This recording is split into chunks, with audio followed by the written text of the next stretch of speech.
All right, for this story, this will be different than the other stories that we've done up until now. Typically, the stories that I tend to gravitate toward are a little bit difficult or maybe a little bit intense, or they might have a devastating ending that really shakes you and blows your mind. This one's going to be a little bit different. We're going to be reading The White Snake, that is retold by the Brothers Grimm. You've heard of the Brothers Grimm. They didn't write the stories. Well, they didn't create the stories that they tell.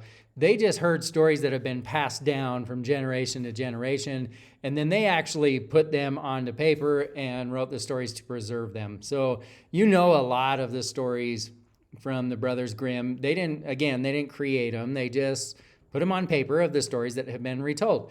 These stories oftentimes were told just purely for entertainment, but they also usually had some sort of a lesson that was attached to them.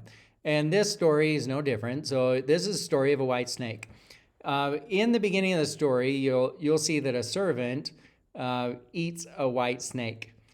And you might think to yourself, that's disgusting. Why would you do that? But keep in mind, cultures are different. For us, the idea of eating a snake might be repulsive. In other cultures in the world, eating snake is a delicatessen. There's nothing wrong with that. Delicacy, excuse me. So he eats a white snake, and then he gains some magical properties because of having eaten that snake. He's able to talk to animals. So I want you to read through the story. This one's fairly shallow. When you get to the end of it, then it's pretty easy to see what the moral of this story is, the lesson that you learn. But I want you to just, as you go through, enjoy the story, recognize that there are some glaring mistakes as far as continuity in this story, that he's saving some animals, but then he kills other ones without any regard and doesn't seem to think of that. And so there are some problems with the continuity of the story, but the moral is very clear. So read this story and enjoy it. After you finish reading this story, I want you to create your own fairy tale. So fairy tale just means that the story has some sort of magic attached to it.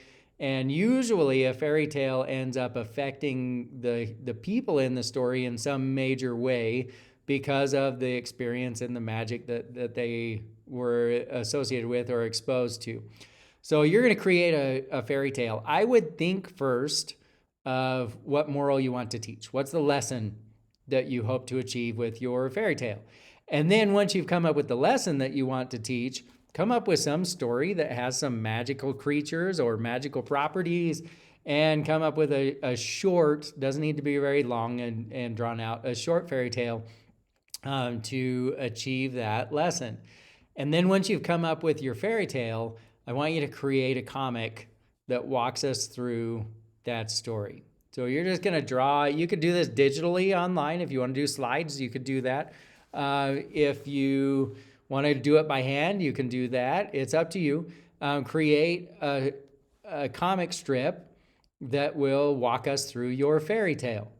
If you can't draw, you could do stick figures. You could find pictures on the internet and just copy and paste those onto your comic strip. This is not an art class. I don't care how good the art is. I want you to just walk through a fairy tale with us, and then we learn some grand lesson based on the experiences of the character or characters that are driving your story. You can turn that in. If it's digitally, share it with me. If it's done by hand, turn it in your name tag.